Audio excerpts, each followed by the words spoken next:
এটা নিয়ে টাইটা নিয়ে আয়। দাঁত বেজেছিস? তাহলে তুই পুরো ড্রেস পরে নিলি, দাঁতটা মাজলি না?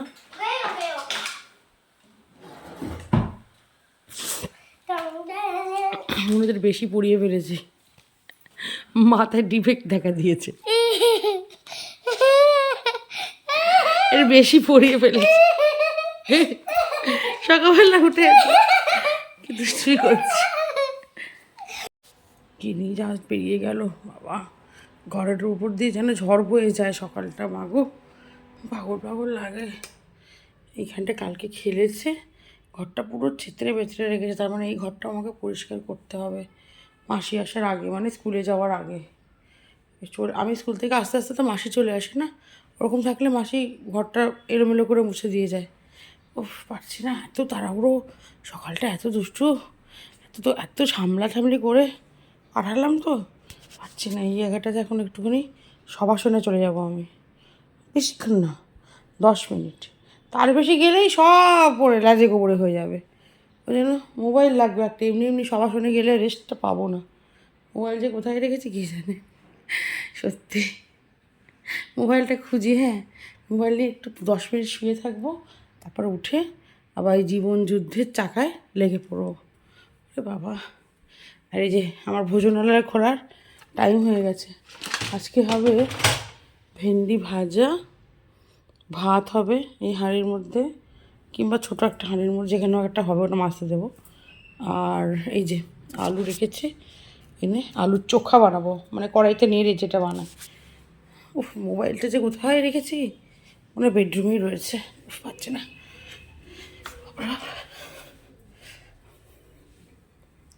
শোনে সব কিছু নিয়ে, কোমরটা কি ব্যথা করছে মা গো। এখানেও সবাসনে যেতে পারি, যেখানেও একটা গতরটা ফেলতে হবে, মোটা কথা যেখানেই হোক না কেন, এখন শুতে হবে একটু, এখানেই শুই থাক। এখানে যখন সিঁড়ে তো গোছাতেই হবে বিছানাটা, সব বিছানাই গোছাতে হবে, দেখতে পাচ্ছেন তো, প্রতিদিন রাত্রিবেলা ঘেটে ঘা হয়ে যায় ঘর বাড়ি, সকালবেলা উঠে আবার ম্যাগাজিনের মতো তৈরি করি, আরে বাবারে, তারপর সারাদিন থাকে, আবার পরের দিন তৈরি করি। এই তো আমার কাজ, এই জীবন আবর্ত চলছে, একই জিনিস প্রতিদিন, একই জিনিস। খুব সমস্যা। দেখি তো আল্লাহ দিয়েছে, ওদিকে দরজা বন্ধ করছে কিনা দেখি। তা সত্যি ইচ্ছা করছে এত, দেখেন তো কাণ্ড, দরজাটা খোলা দেখতে পাচ্ছেন। আমার শান্তি নেই গো জীবনে, তখন ওকে ওদিকেই যেতে হবে। এদিকে শুভো, ফট করে আবার ওইদিকে কেউ চলে আসলে অরিজিৎ গাল দিয়ে আমাকে বের করবে। লোক লুঠোতরাজ তো পরের কথা, ওর ভয়ে আমি মরি না। আমার কিছু নেই বাড়িতে, কী নিবি? ওর 200-400 টাকা বাড়ির হাত খরচের, আর আমার গায়ে যেটুকু গয়না পরে থাকি, আর তো কিছু নাই। কিন্তু তারপরে আমি ভাবি অরিজিতের গাল শুনতে শুনতে আমার জীবন শেষ হয়ে যাবে। ও মা গো, রক্ষে করো। এই না বাবা, দরজা বন্ধ করলাম, এখানেই আমি থবো তাহলে। আমার মতো মানুষ যারা ভীষণভাবে গল্প পড়তে ভালোবাসে না, তাদের এই মোবাইলটা হয় মানে বিশাল কাল হয়েছে ভাই। আমার কিন্তু সোশ্যাল মিডিয়াতে জাস্ট সরি একটাই শুধু প্রোফাইল রয়েছে, সেটা হচ্ছে ফেসবুকে, আর একটু ইউটিউবটা করি তাই ইউটিউবে আছে। আর হয়তো এদিক সেদিক কোথাও একটা থাকবে, ছোটোবেলায় করেছি, সেগুলো ডিলিট করা হয়নি বা ডিঅ্যাক্টিভেট কী করে আমি জানি না, সেভাবে হয়তো রয়েছে। মানে সত্যি কথা বলছি, আমি চালিয়েও দেখি না। আমার যেতে সময় যায়, মোবাইল ধরলে ঘন্টার পর ঘন্টা আমি না খেয়ে নাওয়া খাওয়া ভুলে চালিয়ে যেতে পারি, সেটা হচ্ছে গল্পের বই। ওফ, এখন যে কী সুবিধা হয়ে গেছে আমার মতন এই গৃহিণীদের, যাদের বইটা নিয়ে পড়ার সময় থাকে না। মানে ধরুন সবার শেষে, কাজের শেষে ছুটি পেয়েছি রাত্রিবেলা, সেই সময় আমি একটু বই পড়তে পারবো। লাইট জ্বালিয়ে পড়লে সবার বিরক্ত হবে, হয়তো পড়তে পারতাম না। এখন হয়েছে কি, মোবাইলটা চালালেই তো বইটা হাতের কাছে। আর ওয়াটপ্যাড বলে একটা আমার অ্যাপ নামানো আছে, ওরে ভগবান, ওটা একটা কাল নামিয়ে রেখেছি আমি। ওফ, বললাম না 5 মিনিট শোবো, বইটা যেই খুলেছি ব্যাস আধা ঘন্টা যে কী করে বেরিয়ে গেল বুঝতে পারলাম না। আমার মনে হয় একটা চ্যাপ্টার পড়ি, কী হলো, তারপরে কী হলো, হিরো হিরোইনগুলো, মানে আমি তো পুরো গল্পের মধ্যে ঢুকে যাচ্ছি না। তো ভালো লাগে, মন দিয়ে গল্প পড়েছি সারা জীবন, তো ভালো লাগতো না পড়তে, একটু ভালোবাসতাম বলে টিভি দেখার নেশাটা আমার খুব একটা নেই।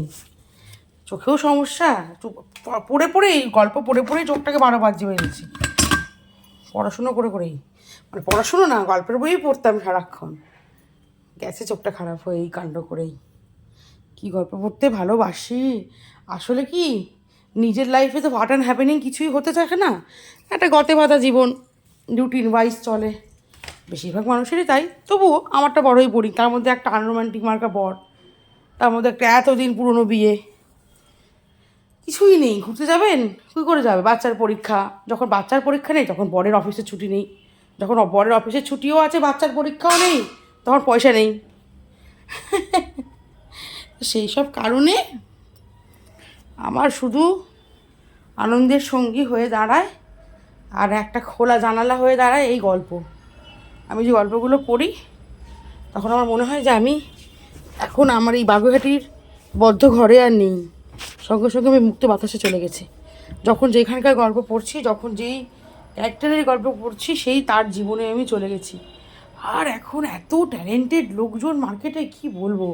আগে তো কয়েকজন লেখকের নামই আমরা জানতাম, তার কয়েকটা লেখাই আমরা পড়েছি, কয়েকজনেরই লেখার ধরন আমরা জানতাম। এখন সব বাচ্চা বাচ্চা, মানে ছেলেপুলে এই জন্য বলছি, আমি অথর দিয়ে হয়তো সার্চ করলাম গুগলে, আর তার কি বই আছে, তার একটা বই আমার খুব ভালো লাগলো, দেখবো যে কোনো বইই নেই, আর একটাই উপন্যাস লিখেছে বা একটাই ছোটো গল্প লিখেছে, আর কোনো লেখেনি। যদি একটুখানি বেশি রিসার্চ করা যায়, অনেক সময় দেখা যায় না, আমার মতন পাগল ছাগল লোকও তো পৃথিবীতে প্রচুর আছে। দেখা যায় যে ছেলেটার বয়স হয়তো, বা মেয়েটার, যাই হোক, মানে অথরের বয়স হয়তো কলেজে যাওয়ার মতো, সে লেখার আর টাইম পাচ্ছে না, বা অনেক সময় নিজেই নোটিশ দেয়, এরকম ফ্যান বোর্ড, ফ্যান সব হয় না এখন, সব ফ্যান রুম, হ্যানা ত্যানা, যে আমি এখন পরীক্ষা দিচ্ছি, আমার এখন সেমিস্টার চলছে। আমি তাই ভাবি, সেমিস্টার চলছে, পরীক্ষা দিচ্ছে, অথচ তাদের কী সুন্দর ক্রিয়েটিভিটি, তাই না? লেখার ধরন কি ভালো, আর এই অনলাইনটা হয়ে তাদের ভালো হয়েছে, তাদের কাউকে প্রকাশকের কাছে যেতে হচ্ছে না, কিছু হচ্ছে না, বই ছাপাতে হচ্ছে না। যার যখন ভাল লাগছে একটা অ্যাকাউন্ট খুলে ওয়াটপ্যাডে বই গল্প লিখে দাও, গল্প যদি তোমার জোর থাকে, গল্পে এমনিতেই মানুষ গাছে উঠে পড়বে গল্পের গরু দেখতে দেখতে, এতটাই সুন্দর। আমার খুব ভালো লেগেছে গো এই ওয়াটপ্যাড ব্যাপারটা। আমি তো লিখতে পারি না, তাই আমি লিখি না, আমি পড়তে পারি, আমি ওখানকার আমি রেগুলার একটা পড়ার রিডার্স। এখন তো সব পয়সা দিয়েও কেনা যায়, আবার পয়সা দিয়ে আমি কিনিনি, ফ্রিতেই এখন পড়ছি। যদি কোনো দিন মনে হয় যে পয়সা দিয়ে মেম্বারশিপ করতে হবে, করবো, আমাদের তো অসুবিধা নেই। বললাম না, আমি ঘরে বসে বাগুইহাটির এই একটা ছোট্ট সীমিত জায়গায় একটা মানুষ আমি থেকে গোটা বিশ্বের গল্প জেনে ফেলি, গোটা বিশ্বের মানুষদের কালচার, তাদের খাওয়া দাওয়া, তাদের রান্না বান্না, কী না দেখছি, কী না জানছি। ভালো লাগে আমার এগুলো ভাবলে, ভালো দিকটাই দেখছি, খারাপও আছে, তবে সেই খারাপের বয়স আমার এখন আর নেই। মেশিন টেশিন চালিয়ে চলে আসলাম, সকালবেলা ওয়াটপ্যাডটা খুলেছি না, অনেকটা সময় নষ্ট হয়ে গেছে, এখন আর দেখবো না, গিনির পরীক্ষাটা হয়ে যাক, 2 দিন যাবৎ পড়ে আগে ঘুমিয়ে নেবো একটু শান্তি করে, অনেক অনেক ঘুমাবো। গিনিকে স্কুল থেকে নিয়ে চলে এসেছি, গিনি গেছে বাথরুমে। গিনি যাসনি এখনো? তাড়াতাড়ি তাড়াতাড়ি যা, ম্যাম আসবে। ভাত রান্না করে রেখেছি, আজকে অরিজিৎ বলেছে দুপুরবেলা, মানে দুপুরবেলাতেই শুধু ভাত হবে, রাত্রিবেলা রুটি খাবে, তাই আর বেশিক্ষণের ভাত করিনি। ডাল আর এই যে চাটনি করেছে একটা আমের চাটনি, বলো বলো বলো বলো। আর করেছি একটুখানি ভেন্ডি ভাজা, আর এই যে এইটার মধ্যে একটুখানি তেল রয়েছে, থাক, আমি একটু পাঁপড় ভাজবো এটার মধ্যে। আর মাইক্রো ওভেনের মধ্যে বসিয়ে দিয়েছি আলু সেদ্ধ, 5 মিনিট দিয়ে দিলাম। কী রে? হ্যাঁ দেখছি তাই, এবার কী বলবো লোকটাকে আমি। এখন এই বাসন কটা রেখে দিলাম, মাসি এসে মাজবে। হ্যাঁ ওটা রেখে দে, বাইরে বসিয়ে দে তো কোনটাই। হ্যাঁ হ্যাঁ থাক, ওখানেই আমরা ফেলবো এবার থেকে। বিছানাটা দেখছেন কি সুন্দর টানটানি করে পেতেছি, ইচ্ছা করছে খালি বসি, চান করতে ইচ্ছা করছে প্রচুর। কিন্তু জানা তুই না করলে আমি তাহলে করে নেবো, কিন্তু চান ঠিক আছে আমি করে নিচ্ছি, জান তোকে যেতে হবে না, আমি ফার্স্ট হয়ে যাবো, ভালোই হবে। না না কেন, না কেন, আমি ফার্স্ট হবো, আমি ফার্স্ট হবো। কেন দৌড়ে দৌড়ে যাচ্ছিস কেন এখন? প্রতিটা দিন একই গল্প। আমি যদি 1000বার বলি যা যা জানে যা জানে যা, যাবে না। আমি যেই ফার্স্ট হয়ে যাবো অমনিও দৌড়ে দৌড়ে যাবে, আমাকে কিছুতেই ফার্স্ট হতে দেবে না। এরকম করলে হয় বলুন তো? বেশ ভালোই বাইরে গরম পড়ে গেছে, আমি গিনিকে নিয়ে চলে এসেছি, চা নিয়ে ঢুকে গেছে, ফার্স্ট আমাকে হতে সে দেবে না। এখন আমি কি করবো বলুন তো? জামা কাপড় সকালবেলা কেচে ওয়াশিং মেশিনের মধ্যে ঢোকানো রয়েছে, সেগুলো পুরো বারান্দার মধ্যে মেলে দেবো। এটাই হবে আমার লাস্ট কাজ। কিন্তু সেটা করার আগে আমি এখন কি করবো, চান করে বেরো। আমার এক বন্ধু, ওই যে মৌ বলে যে বন্ধুটির কথা বলি, যে নিজের বাচ্চাকে খুব ভালো পড়াতে পারে, তার থেকে আমি ইংলিশ কোয়েশ্চেন নিয়েছি।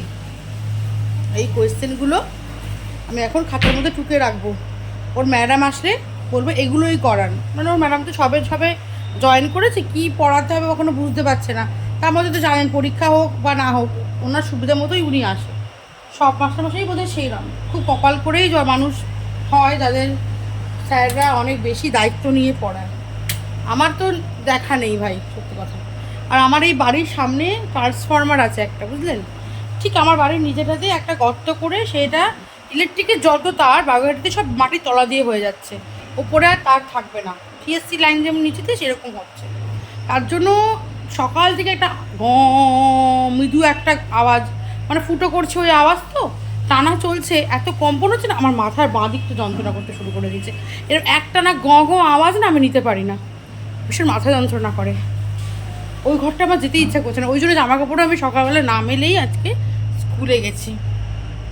আর দেখুন আমার এই লিপস্টিকটা কেমন হয়েছে, ভালো হয়েছে। আমার এক বন্ধু আমাকে দিয়েছে, অনেক বলে আমার একটা বন্ধু আছে যে খুব ভালো নাচতে পারে, ছবি দিলাম, ভিডিও তুললাম না, ওই সরস্বতী পুজো যার বাড়িতে হয়েছে, ওর বাড়িতে গেছিলাম সেদিন, এই লিপস্টিকটা পরেছিলাম, খুব পছন্দ হয়েছিল। তা আমি বলেছিলাম যে লিপস্টিকের নামটা দিস, আমি কিনবো একটা। আমার লিপস্টিক নেই জানেন তো, লিপস্টিক আমি পরি না, তোমার কেনা নেই। ও বললো যে আমি নিয়ে যাবো, আমার পড়া হয় না, তুই পড়। তারপরে দিয়েছে আজকে এই লিপস্টিকটা, আমিও পটাস করে ঝেপে দিলাম। আপনারা ভাবছেন যে কী বদমাইশ মহিলা রে ভাই, যার যেটা পাচ্ছে নিয়ে নিচ্ছে, তাই না? ঠিকই ভেবেছেন, আমি ভালো মানুষ না তো, আমি খুব বদমাইশ মানুষ। আমি এখন গিনির ম্যামকে একদম ভরসা করতে পারছি না, কী পড়াবে আমার ওনার ওপর কোনো কোনো কোনো ভরসা নেই, একটা 1%ও ভরসা নেই। গিনি যে লিখে আসবে সেটার উপর আমার যাটুকুনিও ভরসা আছে, গিনির ম্যাম কী পড়াবে আমার ভরসা নেই। ওই জন্য আমি এখন কী করবো, ওই মোবাইল থেকে আমি সব পরীক্ষার কোয়েশ্চেন, ও খালি কোয়েশ্চেন সেট করে মেয়েকে পড়ায়, তো ও থেকে কোয়েশ্চেন চেয়ে নিয়েছি, সেই কোয়েশ্চেন এখন আমি লিখবো। ম্যাম আসলে বলবো যে এই কোয়েশ্চেনটাই আপনি ওকে করান, ওনার ওপর কোনো ভরসা নেই আমার, ওকে রাখবো। সেই জন্য আমি আর কোনো কাজ করবো না, নাহলে আলুর চোখাটা করে ফেলতাম, ওকে তাহলে ভাত খাইয়ে দিতে পারতাম, সেটা করবো না।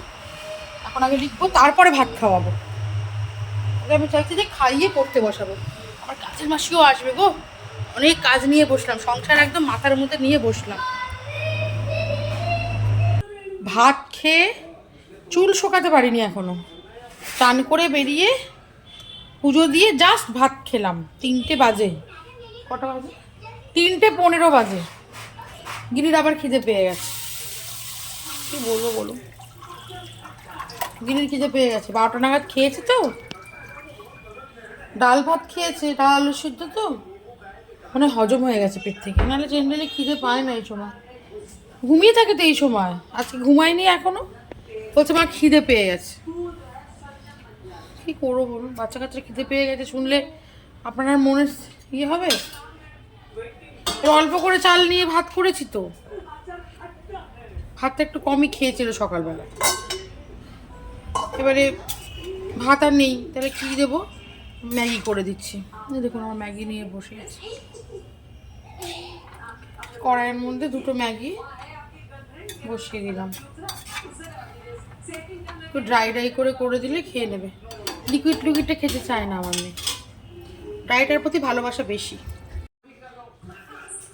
বাবাই তাড়াতাড়ি খাবে, আমি একটু শোবো রে, তাড়াতাড়ি খাবে একটু। হ্যাঁ,